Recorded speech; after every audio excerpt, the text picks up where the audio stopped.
तो सभी भक्तों का स्वागत श्रीमद् भागवतम के प्रवचन में। इसको सबसे अच्छी बात क्या है कि किसी समय भी कोई ज्वाइन कर रहा है, एकदम नया व्यक्ति भी है और उसे थोड़ी-थोड़ी बात भी समझ में आ रही है, लेकिन भागवत का श्रवण कर रहा है तो उसकी भक्ति बढ़ रही है भगवान कृष्ण में।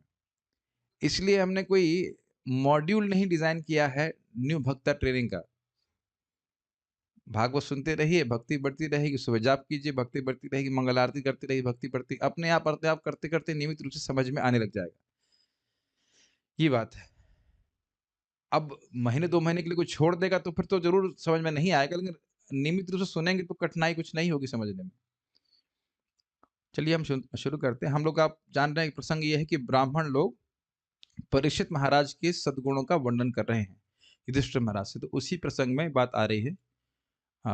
श्रीमद् भागवतम प्रथम स्कंद 12वां अध्याय 24वां श्लोक। मेरे पीछे बोलिए।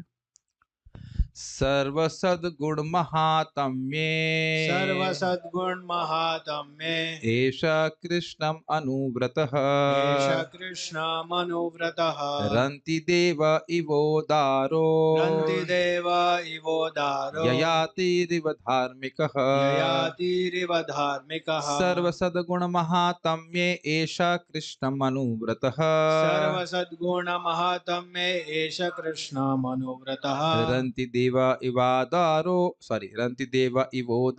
ययातिरिव धार्मिकः रन्ति देव इवोदारो ययातिरिव धार्मिकः सर्वसद्गुण महात्म्ये एष कृष्णमनुव्रतः सर्वसद्गुण महात्म्ये एष कृष्णम् अनुव्रतः रन्ति देव इवोदारो ययातिरिव धार्मिकः रन्ति देव इवोदारो ययातिरिव धार्मिकः।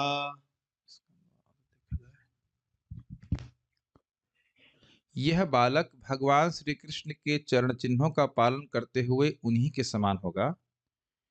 उदारता में यह राजा रंतिदेव के समान तथा धर्म में यह महाराज ययाति की भांति होगा। अन्वय देख लीजिए पहले। एषः अर्थात यह बालक सर्व सद्गुण समस्त दैवी गुणों से महात्म्य महिमान्वित होते हुए अर्थात समन्वित अर्थात युक्त होते हुए कृष्णम अनुव्रतः भगवान कृष्ण के समान एवं उनके पदचिन्हों पर चलने वाला होगा और भविष्यति आपको सप्लाई करना पड़ेगा। तो एक स्वाभाविक सी बात है कि भगवान के समान और उससे बड़ा तो कोई हो ही नहीं सकता है। तो जितने गुण एक जीव में संभव हो सकते हैं भगवान के आए उतना उनको गुण प्राप्त हो। भगवान के समान सारे गुण किसी जीव में नहीं हो सकते। उस बात की व्याख्या प्रभुपाद जी करेंगे, ये बात आप ध्यान रखिएगा। लेकिन हुआ कैसे वो भी प्रभुपाद जी व्याख्या करेंगे। उनके पदचिन्हों पर चलकर अर्थात उनके आदेशों का पालन करने से वह भगवान की कृपा को प्राप्त हो। ये बात आप यहाँ ध्यान से सुन लीजिए क्योंकि यही बात प्रभुपाद जी इलैबोरेट करेंगे, उसको हमने हाईलाइट किया बात को।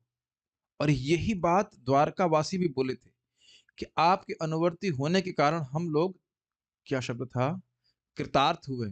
कृतना बभूविमः शब्द था, कृतना बभूविमः। आपका आज्ञा पालन करके आपकी भक्ति करके हमें सारी संपदा प्राप्त है। कुछ याद आ रहा है द्वारकावासी जब भगवान द्वारका में प्रवेश करते हैं तब वो बातें बोलते हैं, कृतना बभूविमः।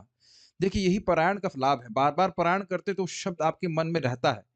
अर्थ तो समझे रहते हैं पहले, मतलब सुनते सुनते उसका रहेगा तो मैं जब याद दिलाऊंगा तो हाँ वो तो सुना था, एटलीस्ट स्मृति रहेगी कि सुना था। कृतना बभूविमः शब्द हम लोग पढ़ चुके हैं इसको, पिछले अध्याय में तो पढ़े, द्वारका में भगवान का प्रवेश।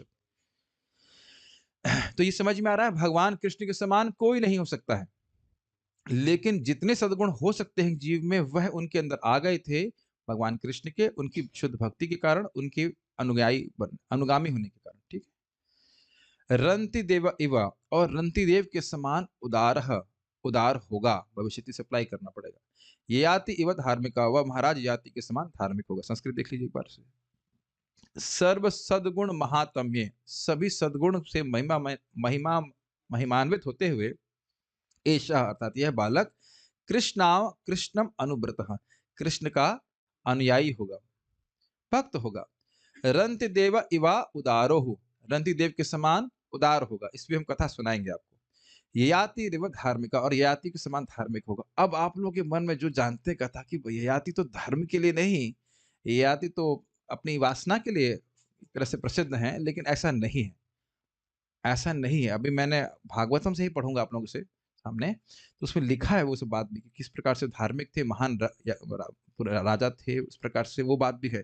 एक पक्ष राजा मतलब राजा कामवास ने प्रभावित हो, कौन से आश्चर्य की बात है। रजोगुण नहीं होगा तो राजा बने कैसे? लेकिन वो सब बातें क्लियर अभी करेंगे, बड़ी रोचक कथाएं हैं, तो सब लोग देखिएगा, सुनिएगा पूरा। सारा दर्शनी इस श्लोक में वह सभी गुणों से तुलना के लिए एक उपमा दे रहे हैं। वह समस्त सद्गुणों से यशस्वी होने में कृष्ण के समान है। मतलब ये गुण वो गुण क्या कहें, अब समझ लीजिए कि भाई कृष्ण के समान सारे गुण हैं, तो कहने का अर्थ है सारे सारे सद्गुण है। भगवान कृष्ण में दुर्गुण तो कोई है ही नहीं, तो कृष्ण के समान होगा। लेकिन अर्थ समझ लेना कि कृष्ण के समान कोई व्यक्ति पूरी तरह से कभी नहीं हो सकता है। लेकिन जैसे कृष्ण में केवल सद्गुण ही विद्यमान है, सारे गुण उनके अच्छे हैं, उसी प्रकार से जो सद्गुण आप सोचते हो वह था, क्योंकि भगवान के भक्त थे। ठीक है। तात्पर्य, भगवत गीता में भगवान श्री कृष्ण का अंतिम उपदेश यह है कि मनुष्य सब कुछ त्याग कर भगवान के ही चरण चिन्हों का अनुसरण करे। कुछ लोग याद आ रहा है? सर्वधर्मान परित्यज्य मामेकम शरणम व्रज अहम त्वाम सर्व पापेभ्यो मोक्षयिष्यामि मा शुचा। ये तो थ्योरी है, और प्रैक्टिकल श्लोक क्या है इसका? मन मना भव मद्भक्तो मदयाजी माम नमस्कुरु मामे वैश्य युक्त एवं आत्मानम मत्परायण। तो ये दोनों चीजें पे घटित होगी। थ्योरी जानते थे और उसे कैसे अप्लाई करना है वह भी कर रहे थे। हो गया उनके चरण चिन्हों का अनुसरण करना। अल्पज्ञानी लोग इस महान उपदेश को स्वीकार नहीं करते, जो उनका दुर्भाग्य है। किंतु जो मनुष्य सचमुच बुद्धिमान है, वह इस अलौकिक उपदेश को ग्रहण करके तुरंत लाभान्वित होता है। थोड़ा समझिए, अल्पज्ञानी लोग का अर्थ यह नहीं है कि वो गरीब है या अमीर है, इसका कोई मतलब नहीं है, ये कोई क्राइटेरिया नहीं है। गरीब व्यक्ति भी भगवान की शरण ले सकता है, अमीर भी। लेकिन वह इस महान उपदेश को क्यों स्वीकार नहीं करते? कि उनका दुर्भाग्य है। अब दुर्भाग्य क्यों है? दो कारण से दुर्भाग्य हो सकता है, या तो सुने ही नहीं, और नहीं तो सुनने के बाद भी स्वीकार नहीं करते, ये और बड़ा दुर्भाग्य है। दूसरा वाला दुर्भाग्य अधिक है कि नहीं? बहुत लोग तो सुने ही नहीं, सर्वधर्मान परित्यज्य था ना, सबको पता है ये बात, और कैसे करना ये भी नहीं पता, और उस पे भी अगर बताया भी जाए तब भी लोग कहते हैं नहीं तो इंसान है, इनकी शरण में क्यों जाएंगे, ये तो मर के खत्म हुए ऐसे करके, भगवान तो है नहीं है, महापुरुष मानते हैं, ये सब आप जानते हो, चलता है हम लोगों में। तो इस कारण से दुर्भाग्यशाली। अब अच्छा बताइए, सौभाग्य क्यों? क्यों? क्योंकि जो व्यक्ति भगवान की इस बात पे विश्वास रख करके सिंपल प्रोसीजर, भगवान को स्मरण करना, भगवान का भक्त बनना, भगवान की पूजा करना, भगवान को प्रणाम करना, इसमें कोई तपस्या तो कोई है नहीं, है कि नहीं? तपस्या थोड़ी बहुत है कि मन को खींच के भगवान में लगाना होता है, लेकिन भगवान के स्मरण से वो शुद्ध भी होता जाता है, तो मन लगाने में और सुविधा भी होती है ना? शुरुआत में क्लास समझ में नहीं आती, जब क्लास समझ में आने लगती तो कोई कठिनाई नहीं होती मन लगाने में, है कि नहीं? मेरी बात समझ रहे हैं? इतना आसान तरीका है जिसके द्वारा व्यक्ति शाश्वत लाभ प्राप्त कर सकता है, और वह ना करके माया को समर्पित रहे। ये दुर्भाग्य की बात है कि नहीं? ये समझ में आ गया दुर्भाग्य क्यों है? जी आगे पढ़ते हैं। और यहाँ पे लोगों के शरणागत हो रहा है, उनसे अगर कठोर में शब्द कहूं तो जूते भी खा रहा है, धोखा खा रहा है, लेकिन भगवान की शरण में नहीं जा रहा है। दुर्भाग्य है कि नहीं? मूर्ख लोग यह नहीं जानते कि संगति से ही गुण ग्रहण किए जाते हैं। अब ये श्रील प्रभुपाद जी क्यों कह रहे हैं? यहां बोला गया कि सर्व सद्गुण महात्म्य कृष्ण कृष्ण अनुव्रत है, तो कृष्ण के समान होगा। तो अब प्रश्न आएगा कि कृष्ण के समान सब गुण कैसे आ गए? तो क्या अर्थ है, क्या आशा है? अनुव्रत, वह कृष्ण की संगति में सदा रहते थे, इस कारण से गुण आ गया। देखिए, बहुत अच्छा उदाहरण प्रभुपाद दे रहे हैं। यहां तक कि भौतिक अर्थ में भी अग्नि की संगति से कोई भी वस्तु गर्म हो जाती है। ठीक है। अतएव परम पुरुषोत्तम भगवान की संगति से मनुष्य भगवान के ही समान योग्य बन जाता है। इसी में इसको हाईलाइट किया था, बहुत अच्छी बात है। जो कोई भी सद्गुण या दुर्गुण अपने जीवन में आप देख रहे हैं, वह संगति के द्वारा ही आया है। भागवत में रुचि हो रही तो उन लोगों का संग करके जो भागवत के प्रेमी है, और माया प्रेमियों का संग करके, माया की रुचि में तो हो ही रही थी, इसमें कोई आश्चर्य की बात नहीं है। और एक और बात हम अपने मन को बहलाने के लिए बोल देते हैं, क्या? हम किसी की संगति करेंगे और हमें कुछ फर्क नहीं पड़ेगा। That's very childish. बहुत बचपने वाली बात है कि हम कुछ लोगों की संगति करेंगे और कोई प्रभाव नहीं पड़ेगा। प्रभाव नहीं पड़ेगा तो ड्रेस कैसे चेंज हो गई? क्यों भाई मिलिंद प्रभु, क्या लगता है? अगर कोई प्रभाव नहीं पड़ता, धोती कुर्ता में तो सुंदर क्यों लग रहे हैं आप? वही पुरानी वाली क्या पहन के आए थे? कैपरी क्या? क्या होता है? I don't know, whatever, we forget about it, is it not? बड़ा तीव्र प्रभाव होता है, बहुत तीव्र प्रभाव। आप जो अभी हमसे भी छोटे-छोटे बच्चे यहाँ पे हैं, आशुतोष प्रभु यहाँ पे हैं। क्या आप कभी सोचे थे कि धोती कुर्ता पहनेंगे? संकल्प नहीं। और क्या मैं कभी सोचा था कि साधु जीवन के प्रति साधु जीवन यापन करने का प्रयास छोड़ दीजिए, इंक्लिनेशन भी कभी होगा? ये सारा काम संगति की वजह से है। It is contagious. और फिर प्रभुपाद जी इसको बड़ा स्पष्ट कह रहे हैं, ददाति प्रति गृह्णाति वाले श्लोक में। पूरे विश्व में कृष्ण भावना का प्रचार केवल इन 6 संघ के द्वारा ही हो रहा है। लोगों को भक्तों के द्वारा प्रसाद मिलता है, प्रसाद खाने को देते हैं, ऐसा जो भी गिफ्ट मिलता है। लेकिन सबसे महत्वपूर्ण है, भक्तों के संग बैठ करके भगवान के बारे में श्रवण करते हैं, उससे उनकी जीवन परिवर्तन हो जाता है। और वो हमेशा के लिए आपके सिस्टम में रहेगा, भले कोई व्यक्ति भक्ति भी ना करे, उसको याद रहेगा कि मैंने वैसा प्रवचन कभी सुना था। हम आत्मा हैं, भगवान के बारे में कुछ बात है। ये बहुत इंपॉर्टेंट बात है। अच्छा, दूसरा प्रबात अग्नि का उदाहरण क्यों दिए? आप लोग क्लास के बाद अगर घर में हीटर है तो एग्ज़ाम उसको बिल्कुल एकदम समझ में आ जाएगा। आप देखेंगे हीटर ऑन करेंगे तो जितनी देर के लिए करंट रहता है तुरंत वो हीट में नहीं आता। देखा है आपने? कुछ क्षण ज़रूर लगता है, मैं समझ से 5 सेकंड या 10 सेकंड कुछ लगता है। तो अब उसको अगर मान लीजिए हीट होने से पहले बंद कर देंगे तो उतना प्रभाव नहीं दिखेगा आपको। थोड़ा गर्म हुआ ठंडा हो जाएगा। तो यदि लगातार भक्तों के संग में रहेंगे, लगातार का अर्थ है एटलीस्ट कम से कम नियमित रूप से, तो अपने जीवन में परिवर्तन देखेंगे। इसीलिए पुणे के भक्तों ने बहुत सुंदर बात बोली, regularity is more important than one stretch programme. आप किसी एक व्यक्ति को 4 घंटा एक दिन प्रवचन कीजिए, उससे अच्छा ये है कि आप रोज उसको 1 घंटा प्रवचन कीजिए। ये बहुत प्रभावशाली है। आप लोग अगर सोचे ऐसा कि नहीं मैं एक दिन खूब पढ़ लूंगा और फिर 4 दिन नहीं पढ़ूंगा, भगवान के बारे में बात कर रहा हूं, उसका वैसा प्रभाव नहीं होगा। ये बहुत बड़ी शिक्षा प्राप्त हो रही है। एवरी डे, दिन अनुदिन, रोज-रोज जाप कीजिए, रोज-रोज भागवत पढ़िए, देखिए कितना परिवर्तन हो जाएगा। आपकी सोचने की धारा ही, हम सभी की सोचने की धारा ही परिवर्तित हो जाएगी। दुनिया को देखने की धारा परिवर्तित हो जाएगी। क्या अनुभव नहीं कर रहे हैं? कुछ-कुछ तो हो ही रहा होगा। ये बहुत अच्छी बात है। कांस्टेंट संपर्क। आप सोचिए परीक्षित महाराज तो निरंतर ही भगवान के संपर्क में थे, और मान लो कोई व्यक्ति ऐसा है जो लगातार भगवान का स्मरण कर रहा हो, वो कैसी अग्नि हो जाएगा ज़रा बताइए? और वो अग्नि कौन है? शिला प्रभुपाद जी, हमारे सामने प्रत्यक्ष। इसीलिए मैं प्रभुपाद जी के तात्पर्य को पूरा वर्ड बाय वर्ड पढ़ रहा हूँ। मानो कोई ना भी पढ़े, मानो कोई ना भी खोले, कम से कम सुन रहा है वो। और ये बहुत बड़ी बात है कि वो सुन रहा है, वो प्रभुपाद जी के शब्दों के संपर्क में आ रहा है, उसका बड़ा प्रभाव होगा। नियमित रूप से श्रवण का बड़ा प्रभाव होगा। अब देखना, पता भी नहीं चलेगा कि आध्यात्मिक ज्ञान कब समझ में आने लग गया। ये अब देखिएगा जीवन में। मैं खुद भी लाइन ड्रॉ नहीं कर सकता हूँ कि कब से समझ में आने लग गया। It is very amazing. आप मेरी बातें कुछ समझ पा रहे हैं? आप नियमित रूप से श्रवण करते जाइए, ये भी नहीं मालूम चलेगा कि कब समझ में आने लग गया। एकदम पहले समझ में नहीं आ रहा था, फिर एकदम से समझ में आने लग गया। कब कब हुआ ये भी आप लाइन ड्रॉ नहीं कर सकते। आप कर सकते हो लाइन ड्रॉ? ये याद है कि पहले कुछ समझ में नहीं आता था, और फिर ये भी आप लाइन ड्रॉ नहीं कर सकते कि किस दिन से आना शुरू हो गया। बस सुनते रहिए, जो नियमित नहीं सुनते उनको कठिनाई होती है। मुझे पता है हमारे बहुत अच्छे स्टूडेंट, पता नहीं कहाँ है वो, शायद माया में है। तो वो आए थे बीच में, मतलब माया में जाने के बाद फिर से आए कथा में, तो कह रहे प्रभु जी पहले जब मैं जप करता था और सुनता था तो एकदम से समझ में आ जाता था सारी बात। अभी मेरे लिए सब बातें समझना बड़ा कठिन हो रहा है। और आप लोगों को बड़ा आश्चर्य लगेगा जो नियमित रूप से सुनते हैं, बोलते हैं, इसमें क्या कठिन है, तो बहुत ईजी है। लेकिन जो अब भौतिकता में लिप्त हो गया उसके लिए बहुत कठिन है। समझ रहे, ठंडा हो गया जो लोहा, उसको हीट में लाने में बहुत समय लग जाएगा। तो ये बहुत अच्छी शिक्षा समझ में आई आपको। ये तो नोट कर लीजिए इस पॉइंट को कि आपको रेगुलरली भक्ति करनी है, भगवान का संगत प्राप्त करनी है। जितनी बार भागवत देख रहे हैं, पढ़ रहे हैं, जितनी बार नाम जप कर रहे हैं, भगवान के विग्रह को देख रहे हैं, किसी तरह भक्ति से संपर्क में आ रहे हैं, शुद्ध भक्ति में, तो आप भगवान का संपर्क प्राप्त कर रहे हैं। और उसके द्वारा भगवान का गुण धीरे-धीरे व्यक्ति के जीवन में आने लगता है। कभी मत सोचिएगा कि जो सद्गुण आया है वो अपनी क्षमता से आया है। वो भगवान की संगति के द्वारा, भगवान की कृपा से आया है, भक्ति देवी की कृपा से आया है। ये बहुत सुंदर शिक्षा प्राप्त होती है, और देखेंगे अपने जीवन में कि आ रहे हैं सद्गुण। लेकिन कभी अहंकार मत कीजिएगा, क्योंकि वो अपनी स्थिति को हमें याद रखना चाहिए कि हम पहले क्या सोचते थे, क्या बोलते थे, और क्या क्या करते थे। ठीक है?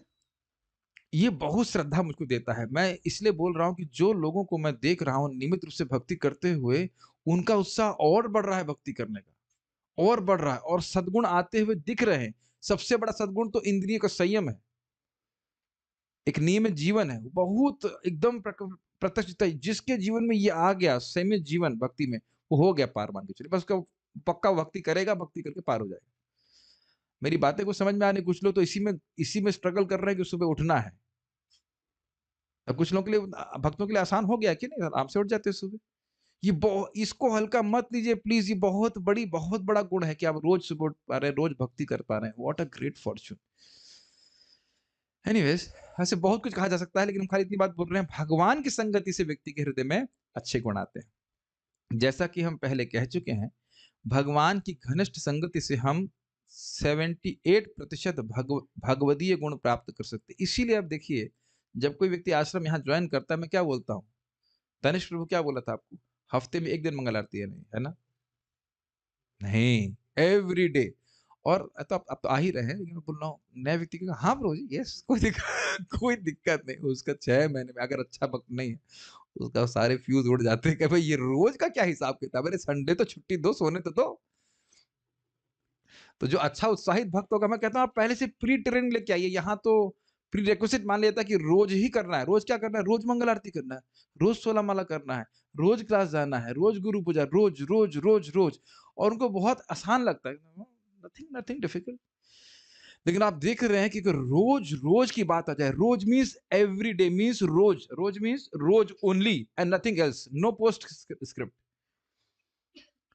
तो जो व्यक्ति सिंसियर नहीं होगा, उसके लिए बड़ा भारी होगा, बहुत भारी लगेगा। लेकिन जो कर लिया, वो पक्का शुद्ध होगा, उसमें कोई डाउट नहीं है। प्रोसेस इतना शक्तिशाली है, लगता है बहुत शक्तिशाली है। कैसे समझाऊं आप लोगों को? तो एकदम जबरदस्त चीज है। भगवान के आदेशों का पालन करना ही भगवान की संगति करना है। इसको हम 2 बार पढ़ेंगे। और भगवान के आदेशों का पालन करना ही भगवान की संगति करना है। भगवान के आदेशों का पालन करना ही भगवान की संगति करना है। क्या बात है! भगवान कोई भौतिक वस्तु नहीं है, जिसकी उपस्थिति का अनुभव ऐसा संग करने के लिए आवश्यक होता है। ये समझ में आ गया आपको? ये नहीं कि बस मैं जल का संग करूँगा, जल का संपर्क होना चाहिए इस प्रकार से। लेकिन भगवान का आदेश उनसे अभिन्न है, उनका नाम उनसे अभिन्न है, उनका धाम उनसे अभिन्न है, उनका विग्रह उनसे अभिन्न है, और उनके संपर्क में आने से साक्षात हम भगवान का संपर्क कर रहे हैं। ये बात हम लोग सुन कई बार चुके हैं, थोड़ा-सा मनन करेंगे तो कितना उत्साह होगा बताइए? अभी हम क्या श्रीमद् भागवत सुन रहे हैं, तो क्या भगवान का संग नहीं प्राप्त कर रहे? साक्षात भगवान है। ये केवल रियलाइज़ेशन की बात है, लेकिन रियलाइज़ेशन हो या नहीं हो, उसका अर्थ ये नहीं कि वो वस्तु वहाँ पे नहीं है। हमको नहीं अनुभव हो रहा है, वो तो हमारे रियलाइज़ेशन की कमी है। लेकिन जो शुद्ध भक्त है, आप देखिए प्रभुपाद जी के तात्पर्य प्रथम स्कंद में लिखते हैं कि नारद जी बड़ी कृपा करके भागवत के इन पृष्ठों में प्रस्तुत हुए। याद आ रहा है आपको? जब वो व्यासदेव जी के पास आए होते हैं। अब प्रभुपाद जी को ऐसा अनुभव हो रहा है, हमको नहीं हो रहा है, तो हमारे अनुभव की कमी का मतलब ये नहीं कि वो व्यक्ति उपस्थित नहीं है और हम शुद्ध नहीं होंगे। क्या मेरी बातें एब्स्ट्रैक्ट लग रही है? समझ में आ रहा है? भगवान का संपर्क प्राप्त हो रहा है, हम नहीं समझ पा रहे, लेकिन उस संपर्क के प्रभाव से हम तो शुद्ध हो रहे हैं ना। भैया आप मंगल आरती में खड़े हैं, हो सकता है आप कुछ सोच रहे हो आज क्या बनेगा आज खाने में, क्या कुछ भी बच्चा सोच सकता है। लेकिन भगवान तो देख रहे हैं ना कि सामने आया है, उसका बड़ा प्रभाव होता है। आप लोग शायद नहीं जान रहे हैं, जैसे भक्त कीर्तन कर रहे हैं, अब कोई व्यक्ति बिल्कुल जैसे नए होते हैं ना, जो सेल्फी लेने के लिए आते हैं मंदिर में, वह भी खड़ा हुआ है, वो हरे कृष्ण मंत्र का कीर्तन सुन रहा है, वो भगवान का संग प्राप्त कर रहा है। तो ये बातें हैं। भगवान सर्वत्र यानी सब जगह और सभी काल में उपस्थित रहते हैं। यह पूरा संभव है कि केवल उनके आदेश पालन करने से ही उनकी संगति प्राप्त हो जाए, क्योंकि भगवान एवं उनका आदेश तथा भगवान भगवान एवं उनका नाम, यश, गुण तथा साज सामान परम ज्ञान होने के कारण उनसे अभिन्न है। परम ज्ञान का मतलब होता है परम सत्य। परम सत्य की सब कुछ शक्ति उन्हीं की है, और शक्ति शक्तिमान में कोई भेद नहीं होता है। और वैसे भगवान का नाम तो साक्षात भगवान है। क्या शब्द है वो? रूप गोस्वामी जी बोलते हैं इस संबंध में, वाच्यम वाचकमित्युदेति भवतो नाम स्वरूप द्वयम। नाम और स्वरूप ये 2 वस्तु हैं और वो एक ही है। वाच्यम वाचकम, वाच्य मतलब जिसको इंगित किया जा रहा है, और वाचक मतलब भगवान का नाम। जैसे मैं कहूं रामकृष्ण प्रभु, तो रामकृष्ण प्रभु हो गया वाचक और आप हो गए उसके वाच्य। तो कह रहे हैं कि वाच्य और वाचक एक ही है। रूप गोस्वामी इसको अनुभव कर रहे हैं, हमारा अनुभव नहीं है, लेकिन सिद्धांत है कि हम भगवान का संग प्राप्त कर रहे हैं। Is it not? इस संबंध में मुझे महाप्रभु की याद आ रही है बात, जारे देखो तारे कहो कृष्ण उपदेश, आमार आज्ञा गुरु हैया तार एक देश। ये किसको बोला बताइए? सभी को नहीं, मतलब बोला वैसे किसको? कूर्म ब्राह्मण को बोला। और उसके ये बोला क्यों? उसने कहा कि हम बहुत विषय से परेशान हैं। विषय मतलब भोग वासना इत्यादि से। क्या करें? तो इसके बाद महाप्रभु ने ही बोला और फिर कहा, कबू न बाड़ी भे तुम्हार विषय तरंगे पुनरपि ठाई पावे मोर संगे। तो कभी भी तुमको विषय तरंग नहीं मतलब प्रभावित करेगी, यानी कि प्रभावित कर रही है तो भगवान चैतन्य महाप्रभु की आज्ञा का पालन नहीं कर रहे हैं, प्रजल्प कर रहे हैं। It's quite heavy. प्रजल्प कर रहे हैं इसलिए विषय वासना सता रही है, कुछ संपर्क भाया का है इसलिए परेशानी हो रही है। अगर सदा ही ओनली कृष्ण के बारे में बात करेंगे तो आपका मन तो कृष्ण में ही लगा रहेगा। ट्राई कीजिए कभी, रथ यात्रा कभी आप किए हो, जगन्नाथ रथ यात्रा 4-5 घंटे कीर्तन कर लीजिए, देखिए मन कितना ब्लिसफुल हो जाता है। हम लोग तो कभी इतना करते नहीं, कीर्तन ही गूंजता रहता है। तो ये है, खैर जो भी है। तो अब वहां पे प्रभुपाद बड़ा सुंदर इसका अनुवाद करते हैं कि महाप्रभु कहते हैं कि तुम्हें मेरा संग प्राप्त होगा, अपितु वह तो महाप्रभु के संग से कभी दूर ही नहीं रहेगा। इस तरह से समझाया। समझ में आया मैं क्यों कह रहा हूँ? तो भगवान का आदेश पालन करने से व्यक्ति भगवान का संग प्राप्त कर रहा है। अब मैं भगवान के बारे में कुछ बोल रहा हूँ तो भगवान का आदेश पालन कर रहे हैं, तो भगवान का आशीर्वाद प्राप्त होता है। भगवान का आशीर्वाद प्राप्त होगा। पता है जीवन में कैसे कोई कठिनाई हो सकती है, लेकिन पता है कठिनाई क्या है हमारे संग? भगवान के आदेश को रख दिया हमने, क्या कहते हैं, बैक बर्नर समझते हैं, इंग्लिश में कहते हैं बैक बर्नर समझते हैं, किसको ये हिंदी में क्या, पीछे पीछे रख दिया, और दुनिया माया के आदेशों को पालन करने में हम बहुत उत्साहित रहते हैं, फिर दुख तो भोगना ही पड़ेगा। ये बात है। महाराज परीक्षित अपने माता के गर्भ से लेकर अपने अमूल्य जीवन के अंतिम क्षणों तक भगवान की संगति में रहे, अतएव उन्होंने भगवान के सारे अनिवार्य उत्तम गुण पूर्णतः अर्जित कर लिए थे। ये समझ में आ गया? माँ के गर्भ में ही जब भगवान को देखा और उसके बाद वो बाहर आने के बाद ही परीक्षा कर रहे हैं कि भगवान कहाँ है, वो व्यक्ति कहाँ है, इत्यादि इत्यादि, तो सदा ही कृष्ण का स्मरण रहा कि नहीं? राजकाज करते हुए भी कृष्ण के स्मरण में रहे। जब व्यक्ति 24 घंटा कृष्ण का स्मरण कर रहा है तो क्यों नहीं उन गुणों से वह पूरित हो जाएगा? Process is very simple, application is needed. अब हम रंतिदेव के बारे में सुनेंगे। ये फोटो थोड़ा देख लीजिएगा। ये रंतिदेव नाम के राजा थे जो अपनी प्रजा की भलाई के लिए व्रत कर रहे थे 48 दिन का। तो उनकी परीक्षा हुई थी, उसकी कथा मैं सुनाऊंगा। पहले जो प्रभुपाद यहाँ पे लिखे हैं उनको मैं पढ़ देता हूँ।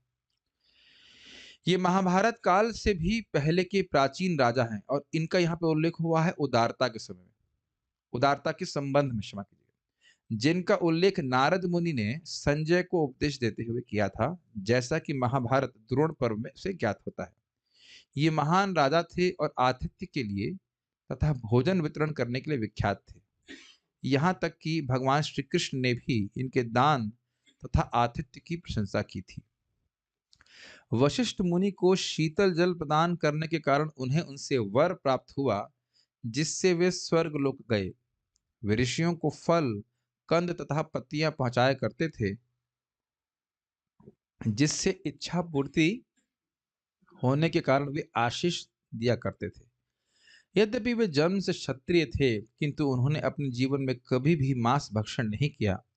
उन्होंने वशिष्ठ मुनि का विशेष आतिथ्य किया और उनके आशीर्वाद से ही उन्हें स्वर्ग लाभ हुआ। वे उन राजाओं में से हैं जिनका स्मरण हर प्रातः तथा संध्या समय किया जाता है। अब हम इसकी कथा सुनना चाहेंगे आप लोग? थोड़ा कथा हम सुनाएंगे, नहीं भी सुनना चाहोगे तो भी सुनाऊंगा। रंतिदेव महाराज ये संकृति नामक एक राजा हुए। उनके दो पुत्र थे, गुरु तथा रंतिदेव। तो बताते हैं कि रंतिदेव इस लोक में और परलोक में दोनों जगह विख्यात हैं और उनका महिमा ज्ञान न सिर्फ मानव समाज में अपितु देव समाज में भी होता है। और क्यों होता है उसको अभी आप सुनिए। एक बड़े ही आश्चर्य की बात है कि राजा कर क्यों नहीं वसूल करेगा, लेकिन यहां कह रहे हैं कि रंतिदेव अपने कमाने के लिए कोई प्रयत्न नहीं करते, जो मिल जाता उसी में संतुष्ट रहते, और अगर कोई अतिथि आता तो उन्हें सारी वस्तु अपनी दे दिया करते थे। अद्भुत उनकी बात। और इस प्रकार से स्वाभाविक रूप से उनके और उनके परिवार वालों को बहुत कष्ट भोगना पड़ा। ऐसे ही कुछ कमा नहीं रहे और जो कुछ आता है अतिथि वाले को दे देते हैं। इस कारण से उनके परिवार के लोग अन्न और जल के अभाव में बहुत ही दुखी रहते थे। फिर भी रंतिदेव बड़े धीर बने रहते, बड़े उदार थे, देने में बहुत आगे थे। एक बार वो 48 दिन तक उपवास कर रहे थे और उसके बाद सुबह के समय उन्हें थोड़ा जल प्राप्त हुआ, घी और दूध से बने हुए कुछ व्यंजन प्राप्त हुए। पूरे परिवार के लिए कुछ प्राप्त हुआ। लेकिन जैसे ही वह अपने परिवार के संग भोजन करना चाहते, एक ब्राह्मण आ गया और कहा कि मुझे भोजन कराइए। हम लोग क्या बोलते हैं? हम लोग क्या बोलते हैं? कुछ नहीं है, घर में कुछ भी नहीं है बाबा, अगला घर देख लो बाबा, कुछ भी नहीं। ठीक है। तो उन्हें इसमें बताया गया भागवत में कि रंती देव को हर जीव के अंदर भगवान की उपस्थिति का अनुभव होता था, बड़ा सम्मान करते थे, इसलिए उन्होंने बड़े श्रद्धा और सम्मान के संग उस अतिथि का स्वागत किया। कौन अतिथि है? ब्राह्मण। और उन्हें भोजन का अंश दिया। ब्राह्मण ने अपना भाग खाया और फिर वे चले गए। उसके बाद बाकी भोजन को अपने परिवार वालों संग बांटने के लिए उपस्थित हुए और जैसा ऐसा कर ही रहे थे तो एकदम से शूद्र आ गया। देखिए कैसे परीक्षा हो रही। चलो तुम ब्राह्मण का सम्मान करोगे, शूद्र के प्रति क्या भावना होगी। तो उस शूद्र को देख करके भगवान ने उसको भी भोजन से एक अंश दे दिया। जब वह शूद्र चला गया तो एक और मेहमान आया अपने कुत्ते के साथ और कहा, हे राजा, मैं और मेरे कुत्ते भूखे हैं, उनको भी कुछ खाने को दे। तो उनको भी दे दिया। और न सिर्फ दिया, ऐसा नहीं कि कुड़ करके दिया, बड़े आदर और सत्कार के संग, सम्मान के संग दिया। यही समझते हुए कि इनके हृदय में भगवान है। बहुत ही मतलब अद्भुत चेतना है। अब उनके पास खाने के लिए कुछ नहीं बचा, केवल बचा तो पानी का, पीने का पानी। इसके लिए फोटो दिखाना बहुत जरूरी कि क्या हो रहा था वहां पे। हाँ, ये फोटो देख करके भक्त लोग सुन सकते हैं। ठीक है। ये देख रहे हैं, कुत्ते वाला भी आया था और ये उससे पहले ब्राह्मण आके चले गए हैं, उससे पहले एक शूद्र आया था इत्यादि। ठीक है, शूद्र बैठा हुआ। हाँ। अब ऐसा हुआ तो वहां पे एक चांडाल आया और उसने कहा, हे राजा, मैं अत्यंत नीच हूं, कृपया मुझे पीने के लिए थोड़ा जल दे दें। अब बताइए कितना कष्ट है। एकदम प्यासे हैं, वो भी कितने दिन से? 48 दिन से। मुझे तो ये समझ में नहीं आ रहा कि 48 दिन में पानी पीने की क्या दिक्कत है। पानी तो पी लेते कम से कम। हम तो 48 घंटे भी बिना पानी के नहीं रह पाएंगे। Don't write at home. Don't. ऐसा किसी का नहीं, लेकिन विचारणीय बात है। 9 बजे की भूख लग रही है और हमारी प्लेट को छीन ले। मुझे याद है वो दिन, याद है आपको? मट्ठा ही छीन के लगेगा तो मैं मैं तो देख रहा था, मैंने कहा कोई बात नहीं। तो उस थके हुए चंडाल को देखकर महाराज रंतिदेव ने इस प्रकार के अमृत तुल्य वचन कहे। ये मतलब अभी जल नहीं दिया है, जल देने से पहले बोले। ये श्लोक है 9वें स्कंद के 21वें अध्याय, जहां तक मैं समझ रहा हूँ। हाँ, 9वें स्कंद के 21वें अध्याय का श्लोक क्रमांक 12। आप क्या में दिखा सकेंगे? नहीं दिखा पाएंगे तो कोई बात नहीं, भी दिखा पाए तो हम उसे गा लेते हैं। न कामये हम गतिमीश्वरात् पराम। नहीं गा पाएंगे ऐसे, इतना तो अष्ट अष्टभिर्युक्ताम अपुनर्भवं वा आरतीम प्रपद्ये अखिल देह भाजाम अंतः स्थितो ये न भवन्त्य दुखा। मैं ईश्वर से न तो योग की अष्ट सिद्धियों के लिए प्रार्थना करता हूँ, कोई सिद्धि नहीं चाहिए, ना जन्म मृत्यु के चक्र से मोक्ष की कामना करता हूँ। समझ में आ रहा है? मैं सारे जीवों के बीच निवास करके उनके लिए सारे कष्टों को भोगना चाहता हूं, जिससे वे कष्ट से मुक्त हो सके। इतना उदार थे। इस प्रकार की उदारता महाराज परीक्षित की थी, इसलिए मैं ये आपको बताया। उसके बाद कहते हैं कि इस जीवन के लिए संघर्ष करते हुए चंडाल की जान बचाने के लिए अपना जल देकर मैं सारी भूख, प्यास, थकान, शरीर का जो कंपन होता है वह, खिन्नता, खिन्नता मतलब होता है दुख, हाँ दुख होना, क्लेश, संताप और मोह से मुक्त हो गया। देखिए ये भी एक अद्भुत बात है। हम सोचेंगे कि इतना व्यक्ति दुखी है, जल भी देगा तो और परेशान होगा, लेकिन उनका अनुभव क्या हो रहा है? भगवान की कृपा से इन सबसे मैं मुक्त हो गया हूं। और इस तरह से प्यास से मरते हुए राजा रंतिदेव ने बिना किसी हिचक के अपने हिस्से का जल भी चंडाल को दे दिया, क्योंकि राजा स्वभाव से अत्यंत दयालु थे। और यहाँ पे उसके बाद ब्रह्मा जी, शिव जी और अन्य देवताओं ने, जो ब्राह्मण इत्यादि के रूप में आए थे, उनके सामने प्रकट हुए और कहा कि आपको जो भी इच्छा वो मांगिए। और फिर भगवान ने, रणदीप देव ने उनसे कोई भौतिक इच्छा नहीं मांगी, बल्कि उनको प्रणाम किया और यही मांगा कि वह उनका भगवान वासुदेव में उनका मन अनुरक्त था और अपने मन को भगवान कृष्ण के चरण कमलों में स्थिर कर लिया था। बस यही उन्होंने मांगा और यही उनको चाहिए था। ठीक है, और तो बातें उनके बारे में बहुत सारी हैं, लेकिन उसको हम नहीं पढ़ रहे हैं। आप लोग 9.21 नवा स्कंद 21वें अध्याय को पढ़ लीजिएगा, और नहीं तो जब मैं पढ़ाऊंगा तब आप पढ़ लेना सालों के बाद, सालों मतलब समय आने पे। ययाति महाराज, तो इस आप समझ गए ना, कथा समझ गए ना इस प्रकार से। तो वह इस प्रकार से उदार थे। ययाति ये विश्व के महान सम्राट और आर्य तथा भारोपीय इंडो यूरोपियन कुल से संबंधित समस्त महान राष्ट्रों के आदि पूर्वज थे। ये महाराज नहुष के पुत्र थे और अपने बड़े भाई के मुक्त योगी हो जाने पर विश्व के सम्राट बने थे। उन्होंने कई हजार वर्षों तक राज्य किया और अनेक यज्ञ तथा पुण्य कार्य किए, जिनका इतिहास साक्षी है। इसीलिए इनको कह रहे हैं ययाति के समान धार्मिक थे। ठीक है, क्लियर हो गया। यद्यपि उनका प्रारंभिक यौवन अत्यंत वासनामय तथा प्रेमपूर्ण कहानियों से भरा पड़ा था। अगर आप लोग चाहेंगे तो कहानी हम सुना देंगे। Would you like to hear some love stories? No, yes, no, I don't know. अगर कोई लव स्टोरी सुनना चाहते हैं, भागवत से सुनाऊंगा, बाहर से नहीं सुनाऊंगा कुछ। अगर आप कोई लव स्टोरी सुनना चाहते हैं तो वो भी हम सुना देंगे। Devotees on Zoom can raise hands if they want to hear a love story. शुभ गोविंद। अच्छा, ठीक है। वे देवयानी के प्रेम पाश में फंस गए, जो शुक्राचार्य की सर्वाधिक प्रिय पुत्री थी। देवयानी उनसे विवाह करना चाहती थी, किंतु ब्राह्मण की पुत्री होने के कारण ययाति ने पहले उसे स्वीकार करने से इनकार कर दिया था। शास्त्रों के अनुसार केवल एक ब्राह्मण ही ब्राह्मण की कन्या के साथ विवाह कर सकता है। वे विश्व में वर्ण संकर जनसंख्या के प्रति विशेष सतर्क रहते थे। ये सब बातें समझ में आ रही होंगी, कुछ कठिनाई हो रही समझने में। लेकिन शुक्राचार्य ने वर्जित विवाह के इस नियम को संशोधित करके राजा ययाति से देवयानी को स्वीकार करने के लिए आग्रह किया। देवयानी की एक सखी शर्मिष्ठा थी, वह भी राजा से प्रेम करने लगी थी। अतः वह अपनी सखी देवयानी के साथ ससुराल गई। शुक्राचार्य ने सम्राट ययाति को मना किया कि वह शर्मिष्ठा को अपने शयन कक्ष में न बुलाएं, लेकिन ययाति उनके आदेशों का दृढ़ता से पालन न कर सके। उन्होंने चुपके से शर्मिष्ठा से भी विवाह कर लिया, जिससे उनके कई पुत्र हुए। वस्तुतः 3 पुत्र हुए शर्मिष्ठा से, और देवयानी से हुए थे 2। जब इसका पता देवयानी को चला तो वह अपने पिता के पास गई और शिकायत की। ययाति देवयानी के प्रति अत्यंत आसक्त थे। अतएव जब वे उसे बुलाने अपने ससुर के पास उनके घर गए तो शुक्राचार्य ने क्रुद्ध होकर उन्हें शाप दे दिया कि वह नपुंसक हो जाएं, वृद्ध हो जाएं। ये देख रहे हैं, शुक्राचार्य शाप दे रहे हैं गुस्से में।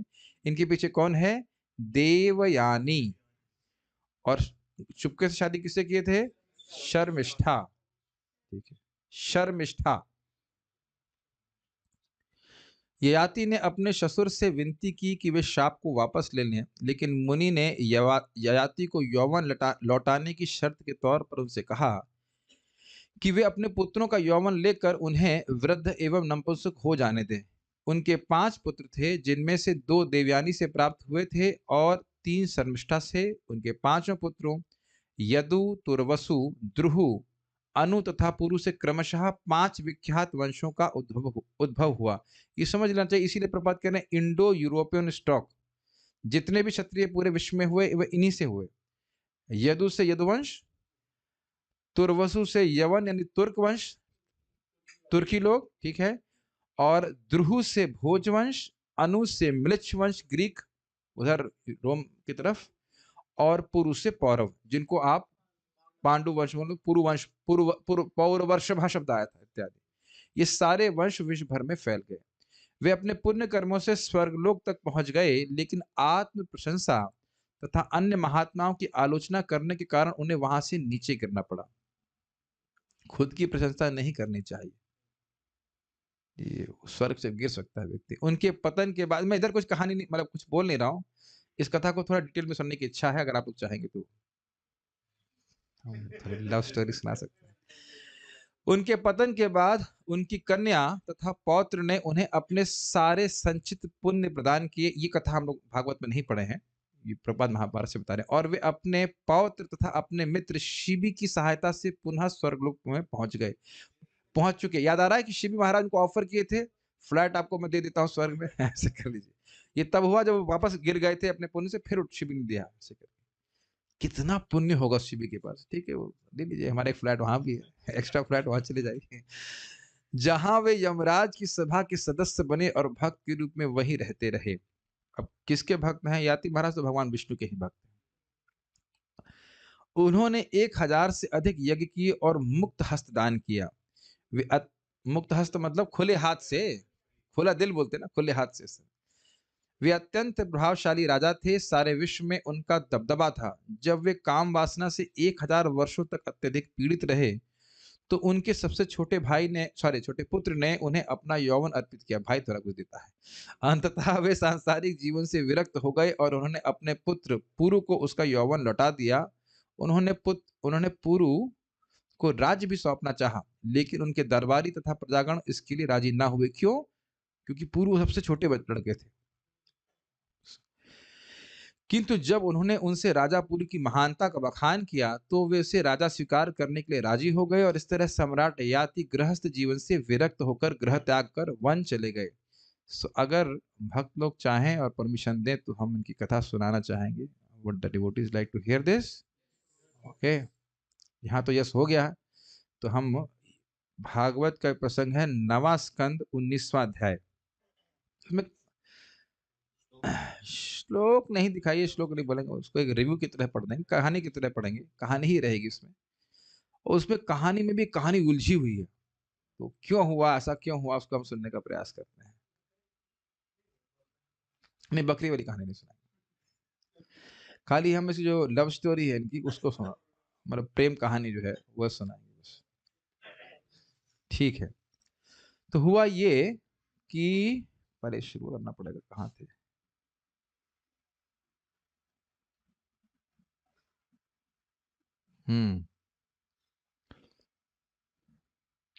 कहाँ थे?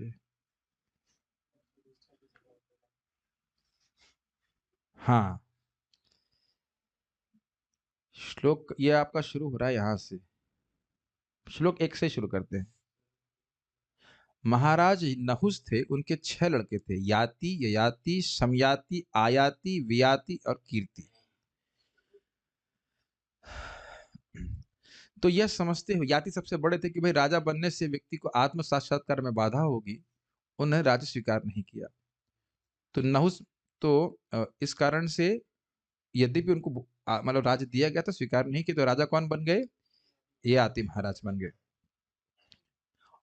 और उसके बाद क्या था? हाँ, और उसके बाद जब राजा बन गए तो वह राज्य करने लगे। उनके 4 भाई थे, जैसे अभी आप सुन चुके हैं, समयाति इत्यादि।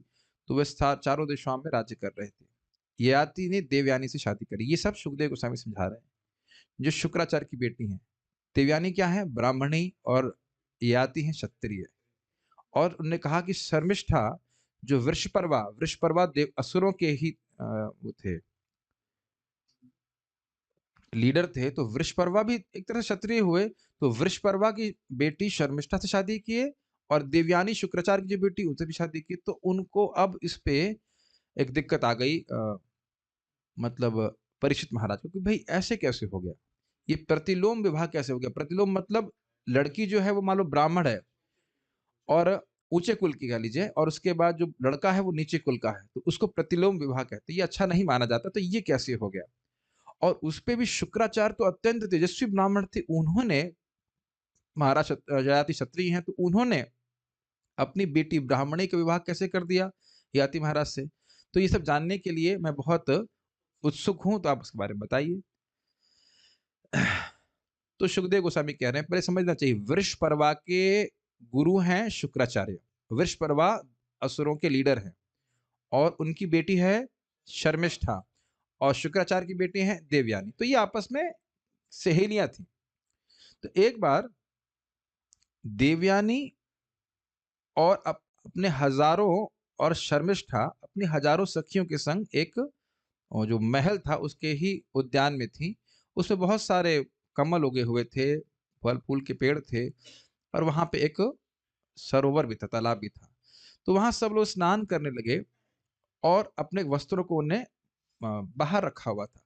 इतने में ही वहाँ पे शिव जी आ गए, बुल को क्या बोलेंगे? बैल, बैल। बैल पे तो उसमें पार्वती बैठी थी, शिव जी बैठे थे, तो उनको देखकर सबको लज्जा हो गई, तो तुरंत वह वस्त्र उठा के मतलब अपने हम लोग को धारण करने लगे, कवर करने लगे अपने शरीर को।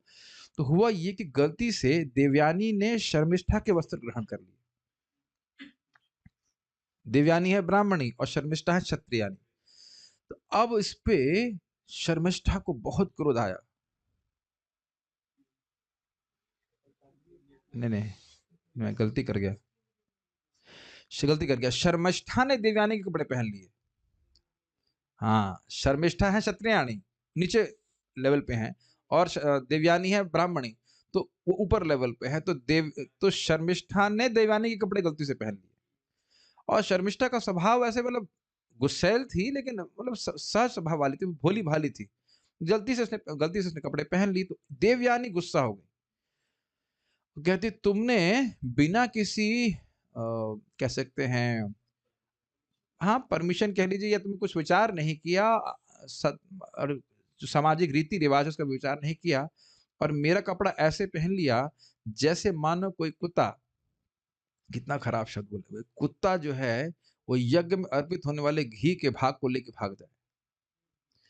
अब जब ये सुना, तो आप जानते हैं कि जब माता जी लोगों की लड़ाई होती है, तो अब जो व्यक्ति चुप हो जाए वही हारा माना जाता है। तो वह उसके बाद वो और भी बहुत कुछ बोलती हैं, देवयानी यहाँ पे और बोल रही हैं, तो बड़ी गुस्सा हो जाती है।